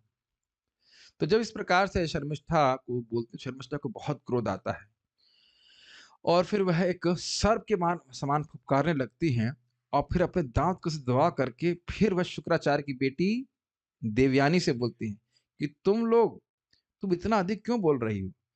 तुम लोग तो हमारे घर के बाहर एक भिखारी की तरह रहते हो, और हम पर एक कौवे की तरह हमारे ऊपर आश्रित रहते हो। ये सब चलता है। माता जी लोग जब लड़ाई करती हैं, तो उसमें विवेक का कोई उपयोग नहीं होता कि क्या बोल रही हैं, कुछ भी बोलेंगी ऐसे करके। तो फिर इसके बाद इन्होंने क्या किया, शर्मिष्ठा ने बहुत क्रुद्ध होकर के इनके वस्त्र लेकर के इनको कुएं में फेंक दिया। बताइए कितनी क्रूरता है, किसी को इतनी सी बात पे किसी को कुएं में फेंक देना। अब ये बताइए, जब ये देवलोक में हो रहा है, तो इस जगत में कोई कोर्ट केस करते तो कौन सी बड़ी बात है किसी को परेशान करने के लिए। तो शर्मिष्ठा ने देवयानी को कुएं में फेंक दिया, ये बात हुआ। फेंक दिया होगा तो वह भी कितना कितना दर्द हुआ होगा ना, किसी कुएं में फेंकना बहुत डर लगता है। वो बड़े बड़े कुएं थे, अभी सोचो कितना भय लगेगा। अगर मान लो किसी को कुएं में फेंक दिया जाए, कितना भय लगेगा। लेकिन जो भी सोचा था ना, तो फेंक दिया। जब आदमी को क्रोध होता है तो ना सोचता है कि चोट लगेगी, क्या होगा। अब प्रेम कृष्ण प्रभु कह रहे हैं सूखा कुआं था, आपने तो नहीं खोदा था ऐसा कमेंट मत किया करिए। पानी था कि नहीं था पता नहीं, नहीं पानी था, क्योंकि अगले श्लोक में बोल रहे हैं जलार्थी। हुआ ये कि जब देवानी ने शर्मिष्ठा ने देवानी को फेंक दिया, उसी समय राजा वहां पे वो शिकार करने के लिए आए हुए थे, तो उन्होंने पानी पीने के लिए उस जल के उस कुएं के पास गए, तो वहां पे पानी था, उसमें देवयानी भी थी। और उन्होंने देवयानी को देखा, तो उन्हें देखा कि इनके पास वस्त्र नहीं, तो अपना जो ऊपर का उत्तरी होता है वह वस्त्र को फेंका, और उसके बाद बड़े कृपा करके उनको हाथ पकड़ के उठा लिया। अब कैसे किया हमको नहीं पता, इतना लंबा हाथ तो हो नहीं सकता है। We don't know, don't ask this questions. वो डोंट आस्क दिस क्वेश्चन, हो सकता हो कि उसी कपड़े से उठा लिया, कैसे किया हमको नहीं पता, लेकिन उनको बाहर निकाल दिया। Those details we are not interested in. अब देवयानी अत्यंत प्रेम से पूरित होकर महाराज ययाति को बोलती है कि आप जो है, आप ही मैं आपसे ही शादी कर सकती हूँ, क्योंकि आपने मेरा पाणी ग्रहण किया है, मैं और किसी से शादी नहीं कर सकती हूँ। तो और यह जो कुछ भी है वह देव के कारण हो रहा है। ऐसा क्यों है? कह रहे कि मेरा इस कुएं में गिरना और आपसे मिलना, यह सब देव के द्वारा नियोजित हुआ रहा था। अब ये कारण क्या है, उसकी पीछे कहानी और सुनना चाहेंगे? बड़ी इंटरेस्टिंग कहानी है। एक कच्छ होते, कच्छ कच्छ जो है, ये है वशिष्ठ जी के बेटे हैं। वशिष्ठ जी, वशिष्ठ नहीं, बृहस्पति, हाँ सॉरी, वशिष्ठ नहीं, बृहस्पति, बृहस्पति के बेटे हैं। बृहस्पति है देवताओं के गुरु। तो उनको इधर भेजा शुक्राचार्य जी के पास मृत संजीवनी विद्या सीखने के लिए। तो जब भेजा तो 500 साल तक उन्हें कहा तपस्या करो। वहीं 5 साल तक मतलब रहो आश्रम में सेवा करो करके करते रहे। फिर जब 500 साल बीत गए कहते नहीं और 500 साल करो। तो नेक्स्ट 500 साल जब रह रहे थे तो वह देवयानी को नृत्य आदि कर करके एंटरटेन भी करते थे। ये भी करना पड़ सकता है। It is too much. अगर आपको लग रहा है कि ब्रह्मचारी आश्रम में कुछ आपको नियम पालन करने के लिए कह रहे हैं, कम से कम इतना नहीं करना पड़ता है, वो भी एक विद्या सीखने के लिए। तो 1000 साल मोटा मोटी देने के बाद शुक्राचार्य जी इनको विद्या दी। लेकिन आप जानते हैं कि अब इतना अच्छा गा रहे हैं, नाच रहे हैं, जो भी कुछ कर रहे हैं, तो देखिए what ever he was doing, तो देवयानी आकर्षित हो गई। उन्होंने कहा कि आप हमसे शादी कर लीजिए। तो अब इनकी कच की बुद्धि क्या थी, नहीं ये तो मेरे गुरु की पुत्री है, इनसे मैं शादी कैसे करता हूँ, कहा कर सकता हूँ। कहा नहीं, मैं आपसे शादी नहीं कर सकता हूँ। तब इन्होंने क्रोध में आकर कहा कि तुमने जो भी विद्या सीखी है वो तुम भूल जाओगे। अरे इतना कष्ट हुआ, 1000 साल के बाद कोई ऐसा बोल दे। तो उन्होंने कहा ठीक है, तो तुम्हारी भी शादी जो है एक ब्राह्मण से नहीं होगी। तो ये दैव योग था, इस कारण से सारा कुछ हुआ।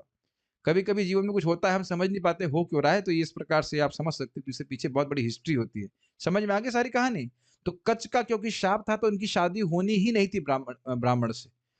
ठीक है, तो इसलिए यहाँ पे वो बोल रहे हैं कि मेरे लिए संभव नहीं है किसी ब्राह्मण से शादी करना। Are you lost in the love story और? ठीक है, ठीक है। सुखदेव गोस्वामी ने कहा लेकिन क्योंकि ऐसा शास्त्र के द्वारा अनुमोदित नहीं है, राजा ययाति को अच्छा नहीं लगा। लेकिन फिर भी वह देव का प्रावधान था और देवयानी बहुत सुंदर भी थी, तो इस कारण से उनकी ने प्रार्थना को स्वीकार कर लिया। अभी लेकिन शादी हुई नहीं है। Love marriage which has been arranged, which will be arranged. तो राजा अपने मतलब महल में चले गए। देवयानी भी रोते रोते अपने पिताजी के पास गई, क्या क्या हुआ है। और जब उन्हें बताया कि इस प्रकार से उनको कुएं में डाला गया, उसके बाद राजा ने उनको बचाया इत्यादि इत्यादि, तो यह सुन करके शुक्राचार्य जी को बहुत दुख लगा और कहे ये वृषपर्वा की नौकरी, नौकरी तो नहीं लेकिन ये पुरोहितगिरी करने से अच्छा है कि मैं शिलोंच वृत्ति करता। शिलोंच वृत्ति मतलब खेत में कुछ अन्न गिरा रहता उसको ग्रहण कर लेता, वही से हो जाता, किसी की कम सुननी तो नहीं पड़ती इस प्रकार से। और वह अपनी बेटी को लेकर घर छोड़ दी। जब वृषपर्वा को बात पता चली कि शुक्राचार्य जी घर छोड़ दिए हैं और उसको डांट लगाने के लिए आ रहे हैं, तो तुरंत वह शुक्राचार्य जी के घर के सामने आ गया और उनके चरणों में गिर गए, मतलब रास्ते में ही, और उनके गुरु को बोला कि आप हमें क्षमा कर दीजिए, हमारे बच्चे से गलती हो गई, इस प्रकार से उनका हो। तो जब वे वृषपर्वा से संतुष्ट हो गए, कौन, शुक्राचार्य जी, तब उन्होंने कहा कि देखिए मेरी लड़की देवयानी कुछ चाहती है तो उसकी इच्छा को पूर्ण कीजिए, क्योंकि मैं उसकी उपेक्षा नहीं कर सकता हूँ। तो यहाँ प्रभुपाद जी बताते हुए कि महान शुक्राचार्य भी इस प्रकार से बेटी से आसक्त होकर के उससे प्रभावित हो जाते हैं। तो इस जगत के लोगों का तो कहना ही क्या ना। बाकी तो डिटेल्स तो वहीं पर चर्चा करेंगे जब हम पढ़ेंगे उसको। तो उन्होंने कहा कि क्या इच्छा है देवयानी की। वृषपर्वा ने पूछा कि देवयानी की क्या इच्छा है। तो देवयानी ने कहा कि मैं चाहती हूं कि जहां भी मेरे पिता मेरी शादी करें तो मेरी मित्र शर्मिष्ठा अपनी सारी दासियों के संग मेरे संग रहे और दासी के रूप में रहे। देख रहे हैं, बदला एक के बाद दिया जा रहा है। ठीक है, तो विश्वपर्वा ने बहुत ध्यानपूर्वक सोचा कि भाई अब ये शुक्राचार्य जी को हम नहीं मनाएंगे तो हमारी सारी संपत्ति समाप्त हो जाएगी। तो उन्होंने कहा ठीक है। तो उन्होंने शर्मिष्ठा को देवयानी को दे दिया और शर्मिष्ठा देवयानी की सेवा अपने सारी मित्र मंडली हजारों स्त्रियों के संग ऐसे करने लगी जैसे मानो उनकी दासी हो। तो किसी को कुएं में फेंकने से पहले देखिएगा केस गड़बड़ हो सकता है। जब शुक्राचार्य ने देवानी की शादी किसे करी, ययाति से करी, तो शर्मिष्ठा भी साथ में गई। लेकिन शुक्राचार्य जी ने राजा को बोला कि तुम कभी भी शर्मिष्ठा का संग नहीं करोगे। Yes sir, yes yes yes. तो देवयानी को के द्वारा एक सुंदर पुत्र ययाति महाराज ने उत्पन्न किया। अब उसको देखकर शर्मिष्ठा की भी इच्छा हुई कि हमारा भी संतान होनी चाहिए, और वह राजा के पास गई और राजा ने उनको उनसे प्रार्थना करी कि वह भी उनके द्वारा संतान चाहती हैं। तो फिर जब इस प्रकार से शर्मिष्ठा ने राजा ययाति से प्रार्थना करी, तो धर्म का सिद्धांत देखते हुए हम पहले भी बोल चुके हैं, ये प्रभुपाद समझाते हैं कि क्षत्रिय को अगर एक विशेष समय में कोई स्त्री आकर बोलती है कि संतान उत्पत्ति के लिए, तो वह उसको उसको देना चाहिए। तो उन्हें इसको दिया, और यद्यपि वे शुक्राचार्य की बात जानते थे, उनकी बात वार्निंग पता थी, फिर भी यह समझते हुए कि ये भगवान की इच्छा है, उन्होंने शर्मिष्ठा का संग किया और भगवान के और उनके द्वारा पुत्र प्राप्ति हुई। कौन से पुत्र? देवयानी के द्वारा हुए थे यदु और तुर्वसु। यदुवंशों के पीछे मतलब कह सकते हैं पूर्वज, और तुर्क वंशों के, और शर्मिष्ठा के द्वारा हुए थे द्रुहयु, अनु और पुरु। ये बात याद रही तो पढ़े थे। जब देवयानी को मालूम चला कि शर्मिष्ठा का जो है गर्भवती है उनके ही पति के द्वारा, कि ये सब बात मतलब छुपके हुई थी, तो उनको बहुत क्रोध आया था। देखिए कि शर्मिष्ठा से शादी ओपन में नहीं किए थे, ये मत से लीजिएगा, छुपके ही उन्होंने संग किया, जो भी कह लीजिए, गंधर्व विवाह या जो वटेवर। तो वह वापस अपने घर पिताजी के चली गई, मायके चली गई। कौन चली गई? देवयानी। हाँ, मुझे शर्मिष्ठा नहीं, देवयानी। जो राजा ययाति थे वे अपनी स्त्री देवयानी के प्रति अत्यंत आसक्त थे, तो उनको संतुष्ट करने के लिए वह, यहाँ तक संतुष्ट भी करने के लिए और उसके चरणों का मसाज करने के लिए खाया, मतलब चरणों का सम्मान करने करने के लिए गए, लेकिन वह किसी भी तरह उसको संतुष्ट नहीं कर पाए हैं।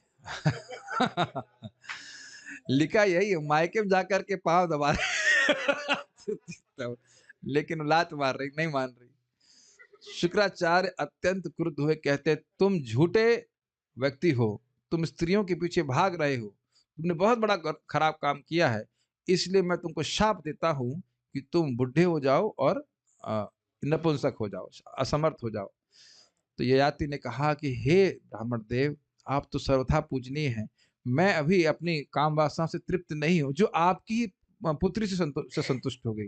तब शुक्राचार्य तो गड़बड़ हो गया, इसको बुढ़ा कर दूंगा तो मेरी पत्नी को, सॉरी, मेरी पुत्री का भी नुकसान है। तो शुक्राचार्य ने कहा ठीक है, तो तुम अपने बुढ़ापे को किसी और व्यक्ति से एक्सचेंज कर सकते हो, लेकिन वह उससे सहमत होना चाहिए। ठीक है। तो उसके बाद ययाति ने जब ये आशीर्वाद प्राप्त किया, वट एवर इसे कह लीजिए आशीर्वाद, तो वह अपने बड़े बेटे यदु के पास गए, ने कहा कि आप जवानी ले लीजिए, आप जवानी दे दीजिए और बुढ़ापा ले लीजिए, अच्छा ऑफर है। ठीक है। तो यदु महाराज ने कहा कि ना, और उसका देखिए क्या तो बात है, देख रहे, कामातुरम न भयम न लज्जा, पिता होकर के कैसे पुत्र से बोल सकता है, कहते हैं कि मेरी काम वासना अभी संतुष्ट नहीं हुई, तो यदि आप मुझ पर दया करें तो मेरी बुढ़ापा आप ले लें, जो आपके नाना जी के द्वारा दिया गया है, देवयानी के बेटे थे ना यदु महाराज, और मैं कुछ और दिन भोग भोग लूं। देख रहे हैं काम वासना कितना व्यक्ति को, अब क्या बोले जाते, बड़े राजा है तो मैं कुछ कहना नहीं चाहता हूं, लेकिन ये बड़ी फजीहत करते, अपने ही बेटे से बोल रहे हैं इस प्रकार से। प्रभुपाद बहुत अच्छे अच्छे बात श्लोक उसमें कोट कर रहे हैं, हम वहीं पढ़ेंगे। तो यदि ने कहा कि आपको अभी से बुढ़ापा प्राप्त है, नहीं कुछ समय पहले तो आप जवान ही थे, लेकिन मैं आपके बुढ़ापे को स्वीकार नहीं करता हूं, क्योंकि जब तक व्यक्ति भौतिक भोग प्राप्त नहीं कर ले, उसको वैराग्य नहीं होता। इसके पीछे बहुत सारे रीजंस हैं, उसको अभी हम यहाँ छोड़ दे रहे हैं। वस्तुतः यदु महाराज जानते थे कि भगवान उनके वंश में आएंगे, तो इसलिए उनको वंश बनाना था, कि बहुत सारी कथा है। ये आती है इसी प्रकार से, तुर्वसु, द्रुहयु और अनु को भी बोला कि सब मना कर दिए, लेकिन उसके बाद पुरु महाराज को बोले, तो पुरु महाराज ने स्वीकार कहा कि देखिए, और ने बोला भी कि तुम्हारे तीनों भाइयों ने मना कर दिया है, अब तुम भी इस प्रकार से मुझे निराश नहीं कर देना, तुम्हारा ये कर्तव्य नहीं है। तो पुरु महाराज कहते हैं कि देखिए, आप पिता की कृपा से ही शरीर प्राप्त होता है, तो और इस शरीर के द्वारा व्यक्ति भगवान का पार्षद बन सकता है। बहुत सुंदर बात यहाँ बोल रहे हैं, तो मैं आपके प्रति कृतज्ञ हूँ, मैं आपकी बात को जरूर स्वीकार करूंगा। उसमें भी कह रहे हैं कि एक बेटे को पिता की आज्ञा का को देखना चाहिए, अपेक्षा करना चाहिए, कब आज्ञा होगी मैं उसको पालन करूंगा, तो वो फर्स्ट क्लास है। और अगर आज्ञा पा करके करता है तो सेकंड क्लास है, और जो नहीं करता है तो वह तो पिता के मल के समान से होता, लिखा गया। ठीक है। तो इस प्रकार से पुरु से बड़े प्रसन्न हुए थे महाराज ययाति, और उसके बाद उन्होंने राज्य को भोगा। पर आप समझ रहे हैं, कहानी आगे चलेगी इसी प्रकार से बहुत। फिर 1000 साल तक भोग भोगते रहे, वो तृप्त नहीं हुए, फिर वापस वो पुरु महाराज को उनका जवानी वापस करते हैं और उनको आशीर्वाद देते हैं कि अब यही पूरे विश्व के राजा बनेंगे। ठीक है? ये सब कहानी सुनाई थी हमने। डिटेल्स सब हम यहाँ पढ़ेंगे तो सुन सकते हैं। ये कथा तो आगे इसमें और भी वर्णन आ रहा है किस प्रकार से ययाति महाराज अत्यंत धार्मिक थे, बहुत सारे यज्ञ किए। तो ययाति महाराज की कथा आपने कुछ-कुछ सुनी और धार्मिक थे, वह भी बात बताया, भगवान के महान भक्त भी थे। बाद में उनको वैराग्य भी हो गया इस भोग इत्यादि से। 9वां स्कंद ये है अध्याय 18, इसमें आप पढ़ लीजिएगा। ओके, 9:18, 9:21 2 चीजें आप पढ़ सकते हैं। एक श्लोक और लेंगे। धृतया बलि समः कृष्णे धृत्या बलि समा कृष्णे प्रहलाद इव सद्ग्रहः प्रह्लादैव सद्ग्रहः आहर्तेषोऽश्वमेधानाम् आहर्तेषु अश्वमेधानां वृद्धानां पर्युपासकः। वृद्धानां पर्युपासकः। यह बालक धैर्य में बलि महाराज के समान होगा और प्रहलाद महाराज के समान कृष्ण का अनन्य भक्त होगा। यह अनेक अश्वमेध यज्ञों को संपन्न करने वाला तथा वृद्ध एवं अनुभवी व्यक्तियों का अनुयायी होगा। तो श्लोक देखिए। धृतया धैर्य में यह बलि के समान होगा। बलि अर्थात बलि महाराज। कृष्णे प्रहलाद इव सद्ग्रह, सद वस्तु, अच्छी वस्तु, उत्कृष्ट वस्तु को ग्रहण करने वालों में यह प्रहलाद के समान कृष्ण को ग्रहण करेगा। कृष्ण से उत्कृष्ट व्यक्ति तो कुछ वस्तु कुछ है नहीं, सार वस्तु कृष्ण है। तो जो सारग्राही है, सदग्राही मतलब सारग्राही, जो उत्कृष्ट वस्तु को स्वीकार करते हैं, उसमें ये प्रहलाद महाराज के तरह होगा। तो ये तो हो गए उनके 2 गुण। अब उसके बाद उनके कर्मों का वर्णन करते हुए कह रहे आहतेर एषः अश्वमेधानाम। आहतर का मतलब है यज्ञ संपन्न करने वालों में, बहुत सारे यह अश्वमेध यज्ञों को संपन्न करेगा। और वृद्धानाम पर्युपासकः, प्रभुपाद जी वृद्धानाम को कहते हैं वृद्ध और अनुभवी, जिनका बाल ज्ञान के मसाले से पका है। कहने का अर्थ यह है कि जो वृद्ध है, इसका अर्थ यह नहीं कि वो ज्ञानी है, केवल बुढ़ा हो जाने से ज्ञान नहीं होता है। तो वृद्ध और वयोवृद्ध कहते हैं, वयो मतलब आयु वृद्ध, और एक होता है ज्ञान वृद्ध। तो ज्ञान और वयोवृद्ध लोगों के पर्युपासक। समझ में आ रहा है बात? पर्युपासक मतलब अनुयायी, उनकी बात के साथ चलने वाले थे। अन्वय देखिए। एषः ये बालक, धृतया अर्थात धैर्य में, बलि समा बलि महाराज के समान, भविष्य अर्थात होगा। कृष्ण भगवान कृष्ण के प्रति प्रहलाद इव, प्रहलाद महाराज के समान सद्ग्रह भक्त होगा। सद्ग्रह अर्थात भक्त कैसे हो रहा है समझ में आ रहा है? जो सार को ग्रहण कर, अच्छी वस्तु को ग्रहण करने वाले हैं। तो अच्छी वस्तु भगवान कृष्ण से अच्छी कोई वस्तु है नहीं, उसको ग्रहण करने वाले, इसलिए इसका अनुवाद भक्त के रूप में कहा गया है। भविष्यति अर्थात होगा। एषः यह अश्वमेधा नाम आहर्ता, अनेक अश्वमेध यज्ञों को संपन्न करने वाला होगा, बहुत सारे अश्वमेध यज्ञ करेगा। वृद्धानाम पर्युपासकः, तथा वृद्ध एवं अनुभवी व्यक्तियों का अनुयायी होगा। ये समझ में आ रहा है? वृद्धा नाम का अर्थ केवल बुढ़ों का नहीं अनुयायी होगा। केवल बुढ़ों का अनुयायी होने से बहुत दिक्कत हो जाएगी। बुढ़ा बोलेगा कि भाई घर में कोई बुढ़ा आपके घर में हो, कहे हरे कृष्णा मत करो, दांत उसके बाहर आ गए को तुम्हारा दिमाग भी बाहर आ गया, कुछ नहीं पता है, कब्र में पैर लटका हुआ है, हरि नाम करने के लिए नहीं बोल रहे हो। कई बार दादा लोग बोलते हैं कि तुम्हारी उम्र नहीं है करने की, और आप उनको बोलो आपकी तो उम्र आ गई है, तो कहेंगे अब हमसे होता नहीं है। तो उम्र है कब? ये बड़ा स्ट्राइकिंग बात है। बीच वाले को भी नहीं करने देंगे। बीच कब आएगा? 35, 40, 45 कब करेगा व्यक्ति? ये बड़ा अद्भुत बात है। ये कितनी अद्भुत बात है। पहले खूब रोग बढ़ा लो, उसके बाद दवा लेना। उधर हम नहीं जा रहे, लेकिन ये सोचने वाली बात है। सारार्थ दर्शनी। सद्ग्रह अर्थात वह सर्वाधिक उत्कृष्ट वस्तु भगवान कृष्ण को ग्रहण करेगा। ये तो आपने सुना ही हुआ है कि बचपन से ही माँ के गर्भ से भगवान का दर्शन हुआ, तो वैसे उन्हीं को वह पूरा जीवन ढूंढते थे। परीक्षित महाराज के गुणों को कहकर वे तब उनके कर्मों का वर्णन करते हैं। तो आधे श्लोक से शुरू हो गया, अब कर्मों का वर्णन आएगा। तात्पर्य, बलि महाराज ये भगवान की भक्ति के 12 अधिकारियों यानी महाजनों में से एक हैं। ये भक्ति के अधिकारी यानी महान इसलिए बने क्योंकि भगवान को प्रसन्न करने के लिए इन्होंने सर्वस्व न्यौछावर कर दिया था और अपने तथाकथित गुरु से संबंध विच्छेद कर लिया था, क्योंकि गुरु ने भगवान की सेवा में सर्वस्व न्यौछावर करने में बाधा उत्पन्न करी। तो आप ये फोटो में देख भी रहे हैं कि शुक्राचार्य जी को कहने, अरे भाई ये विष्णु है, ये छल करने आया है, सब कुछ मत दो, तुमने ओम नहीं बोला है। सारे नियम बता रहे थे, जल लेकर तुमने ओम नहीं बोला है कि तुम्हें दूंगा, अभी तुम वापस मुकर सकते हो, कोई दिक्कत नहीं है। तो बलि महाराज कहे, अगर ये विष्णु है और मैं नहीं दूंगा तो मार के ऐसे ही ले लेंगे, तो अच्छा है कि दे ही दे। तो इसलिए इस बात में शुक्राचार्य जी को ग्रहण नहीं किया। देखिए, समझना होगा कि शुक्राचार्य जी भगवान विष्णु की महिमा जानते हैं, लेकिन भगवान ही उनके अंदर प्रवेश करके इस प्रकार के अज्ञान को बढ़ा रहे हैं और कह रहे हैं कि नहीं दो, मत दो, ऐसे करके। नहीं तो आगे आप देखेंगे शुक्राचार्य जी स्वयं कहते हैं कि भगवान, जहां आपका नाम उच्चारण होता है वहां जो कुछ भी मतलब यज्ञ में कुछ अपूर्ति रहती है वो पूर्ण हो जाती है। तो भी भक्त हैं भगवान के, अब महिमा तो जान ही रहे हैं ना।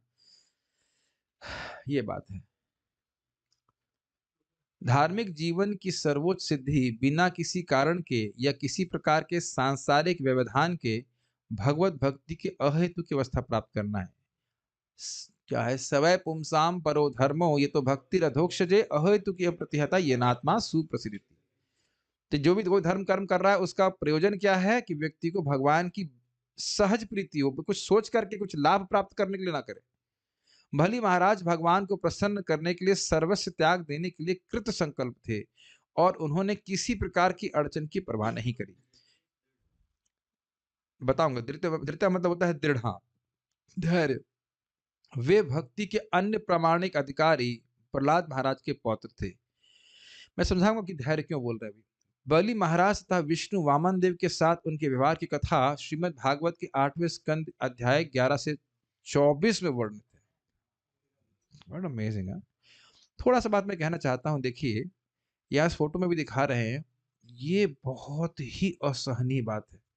कथा तो आप लोग जानते हैं कि बलि महाराज को भगवान ने 2 पग में पूरा धरती आकाश सब कुछ नाप दिया, तो अब तीसरे पग को वह भगवान उनके माथे पर रख दिए और बोले कि तुम झूठे हो। अब एक क्षत्रिय के लिए जिसने ये व्रत ले लिया कि मैं दूंगा, उसको भरी सभा में झूठा बोलना, ये उसके लिए मृत्यु से भी खराब है। यही बात ये आप लोग समझ नहीं पा रहे हैं। जिसका सम्मान होता है उसके घर में थोड़ी पुलिस भी आ जाए तो पुलिस के बारे में सोचने से घबराता है कि लोग क्या सोचेंगे कि पुलिस क्यों आ रही है। अभी तो समझ में आ रहा है, जो अत्यंत सम्माननीय व्यक्ति है उसके घर में मान लो कोई झूठा आरोप कर देता है, कोई किसी भी तरह से कुछ भी करता है, पुलिस आती है तो उसको बहुत दुख लगता है, भले कुछ ना किया उसने। और उसी प्रकार से भगवान अर्जुन को भी कहते हैं कि नहीं, कि तुम ये युद्ध क्षेत्र छोड़ रहे हो, तुमको ये कायर कहेंगे, तुमसे सहा नहीं जाएगा। ये बात समझिएगा, जो अत्यंत सम्मानीय व्यक्ति है उसका असम्मान मरणाद तिरच्यते है, वह मरने से भी अधिक खतरनाक होता है, बहुत खराब होता है उसका। ये फोटो हम जानबूझ के रखे हैं क्योंकि वरुण पाश से इनको बांध दिया गया और भगवान डांट भी लगा रहे हैं, झूठे कहीं के, तुम बोल रहे थे तुम दोगे, तुम नहीं दे पाए, ऐसे करके। और देखिए सर झुका करके बलि महाराज नीचे खड़े। इसलिए मैं बोल रहा हूं धैर्य। देखिए, गुरु ने त्याग दिया उनको और भगवान विष्णु भी आक्षेप कर रहे हैं, क्या कर रहे हो तुम, दे नहीं पाए, इत्यादि इत्यादि। यहाँ तो भगवान बड़े खुश हैं, भाई आप मान लो कुछ भी चढ़ा तो मुस्कुरा के ग्रहण कर लेते हैं। और मान लो आप कहें कि भगवान मैं इतना लड्डू चढ़ाऊंगा और फिर हम नहीं चढ़ाए, भगवान कहते तुमको इतना बोले तो दिया क्यों नहीं। डर जाएंगे ना आप, भगवान ही जब डांट रहे हैं तो ऐसे क्या होगा, कहाँ जाएंगे अब। तो इस प्रकार से, हाँ,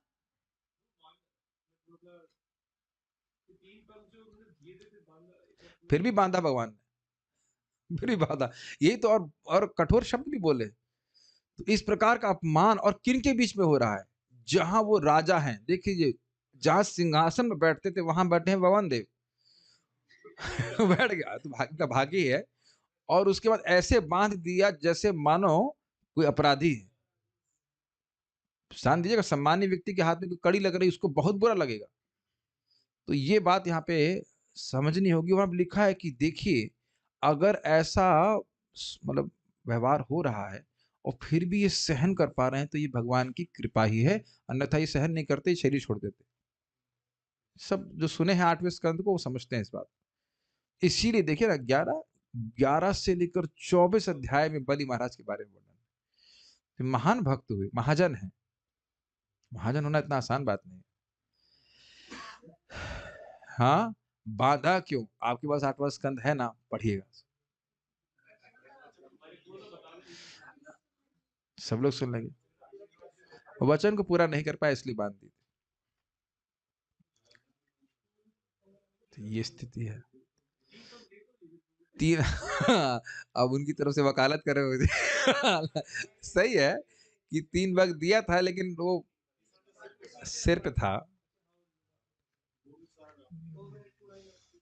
तो कोई बात नहीं, हम भी आपकी तरफ से ही हैं, बलि महाराज की साइड ले रहे हैं, कोई दिक्कत नहीं है।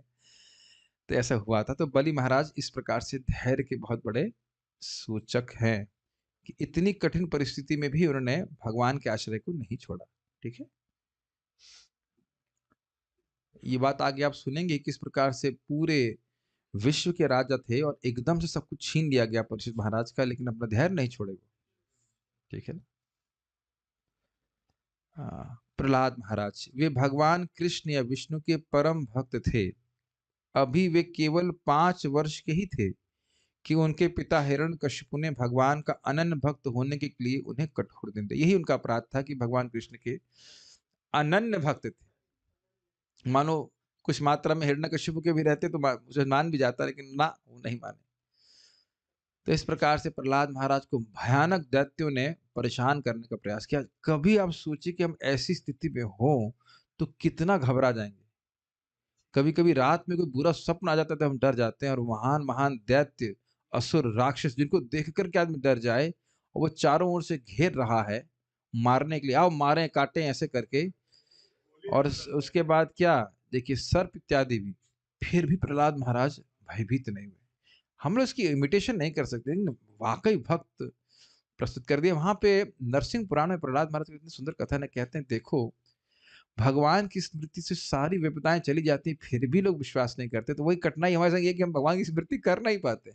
और गुरु महाराज कह रहे थे कि जब उनको सर्प के कुएं में भेजा फेंका जा रहा था तो देख नहीं रहे थे, वो वाला काटेगा क्या? उसमें कितना जहर है, उधर उनकी स्मृति ही नहीं गई। बहुत सुंदर हम लोग भक्ति संदर्भ से कोट कर चुके हैं इस बात को कि प्रहलाद महाराज कहते हैं कि मेरे अंदर यह क्षमता नहीं है कि जो हाथी सींग लेकर मेरे तरफ मारने आया है उसको मैं रोक लूं, ये मेरी क्षमता नहीं। 5 साल का बच्चा क्या करेगा? लेकिन हाँ, मैं हर स्थिति में भगवान विष्णु का स्मरण कर सकता हूँ, ये मेरी शक्ति है। तो स्मरण के आचार्य, कितनी सुंदर बात है, बड़ा टचिंग है ना, इज इट नॉट?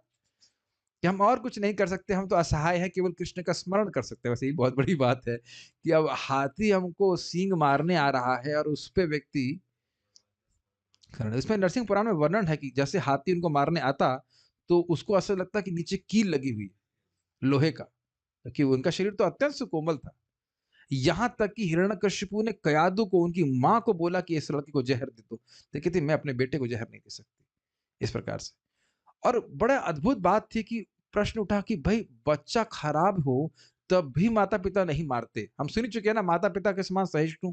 और प्रहलाद जैसे अच्छे बच्चे को, एकदम प्यारे प्यारे बच्चे को भी, छोटे बच्चे को हिरण्यकशिपु क्यों मारने चला? इसी से पूरी कथा 7वें स्कंद की शुरू होती है। प्रहलाद महाराज से भी मिलने का मन करता है ना, कितने अच्छे डिवोटी हैं, बहुत अच्छे डिवोटी। भगवान स्वयं बोले सारे भक्तों में तुम सर्वश्रेष्ठ भक्त। That's quite something, is it ना? सो तो लोग चलना पड़ेगा। वे हिरण्यकशिपु के प्रथम पुत्र थे और उनकी माता का नाम कयादु था। प्रहलाद महाराज महाभागवत थे क्योंकि उनके पिता का वध भगवान नरसिंह देव ने किया था। ये क्योंकि लगा करके तो समझ नहीं आया मेरे को। एक बात समझ सकते हैं कि महाभागवत थे और इनके प्रति नरसिंह हिरण्यकशिपु अपराध कर रहा था, इसलिए भगवान ने इनका वध किया था, ये बात समझ सकते हैं। इससे यह दृष्टांत प्रस्तुत हुआ था कि यदि भक्ति मार्ग में पिता बाधक बने तो उसे भी भक्ति के पथ से दूर कर देना चाहिए, लेकिन लेकिन मर्डर नहीं करना चाहिए। अब मर्डर करने के लिए भगवान आ जाए तो अलग बात है, लेकिन ये तो सत्य बात है कि सदग्रह, भक्ति को ही चुना, भगवान को ही चुना। और अगर हिरण्यकशिपु को चुनते तो क्या मिलता उनको? ये मिलता कि आज तक प्रहलाद महाराज का ही राज्य चल रहा होता, ये मिलता। और भगवान को चुनने से क्या मिला? बाह्य रूप से देखे तो घोर संकट प्राप्त हुआ। अब कुछ समझ में आ रहा है सदग्रह का अर्थ क्या है? देखिए एक शब्द है लेकिन इसका अर्थ बहुत गंभीर है। ग्रहण करने वाली बात हुई ना, ये कह देते हैं कि ठीक है पापा, आज से मैं विष्णु का फिर से विष्णु का मुंह से आ रहा है, विष्णु का नाम, मतलब उसका नाम जिसका मैं ले रहा था ऐसा कहते हैं, विष्णु का नाम कभी नहीं लूंगा, केवल ओम हिरण्यकशिपु नमः बोलूंगा। तो हिरण्यकशिपु खुश होकर के इतना खुश हो जाता कि वह उनको ही राजा बनाना था। और ये समझ लीजिए कि अगर ऐसा नहीं होता तो हिरण्यकशिपु का राज भी आज भी चल रहा होता, वो मरने वाला नहीं था। कुछ सोचे हैं ऐसे किस तरह से? कब की बात है? बहुत पुरानी बात है, पिछले मनवंतरों की बात है। इस मनवंतर में सब नहीं हुआ है। अभी तक उनका राज्य चल रहा होता, अच्छा खासा परिवार चल रहा होता, लेकिन सदग्रह कृष्ण को, कृष्ण ग्रह ग्रहित आत्मा, एकदम कृष्ण को उसे पकड़ ली हो ऐसा करके, उनसे छोड़ा ही नहीं जा रहा था, छोड़ा ही नहीं जा रहा था कृष्ण। भगवान अद्भुत लीला करते हैं। तो यहाँ पे इसी प्रकार से वर्णन है और उन्होंने कहा कि ऐसे भक्त बने वो। और आगे आप सुनेंगे भी, कह रहे हैं कि अब तक्षक आए या कुछ भी आए, गंगा जी के आश्रय में हूँ, भक्तों आप लोग भगवान के विष्णु गाथा गायते विष्णु गाथा, आप भगवान के बारे में बोल रहे हैं, मुझे कोई चिंता नहीं, मरे जिए कुछ भी। तो भगवान के साक्षात आश्रय में है, जैसे परीक्षित महाराज ने भगवान का आश्रय लिया, प्रहलाद महाराज ने आश्रय लिया था, उस प्रकार से। ठीक है। उनके 4 पुत्र थे। सबसे बड़े पुत्र विरोचन के पुत्र रूप में, यानी कि प्रहलाद महाराज के 4 पुत्र थे। बलि महाराज हुए जिनका वर्णन ऊपर किया गया है। बलि महाराज हुए प्रहलाद महाराज के पोते। प्रहलाद महाराज के कार्यकलापों का वर्णन श्रीमद् भागवत के 7वें स्कंद में मिलता है और प्रभुपाद ने उधर व्याख्या नहीं किया है उसका। वृद्धा नाम परिउपासक, अर्थात वृद्धों की अत्यंत सेवा करने वाले थे। वृद्धों की जो ज्ञान वृद्ध हैं, ऐसे भी वृद्धों का ध्यान रखने वाले थे, लेकिन स्पेशली जो ब्राह्मण हैं, जो ज्ञान वृद्ध हैं, उनके वह उपासक थे। तो यहाँ पे आज कुछ कठिनाई नहीं होगी, मेरे ख्याल से कोई प्रश्न भी नहीं होगा। श्रीमद् भागवतम की जय, श्रील प्रभुपाद की जय, निताई गौर प्रेमानंदे।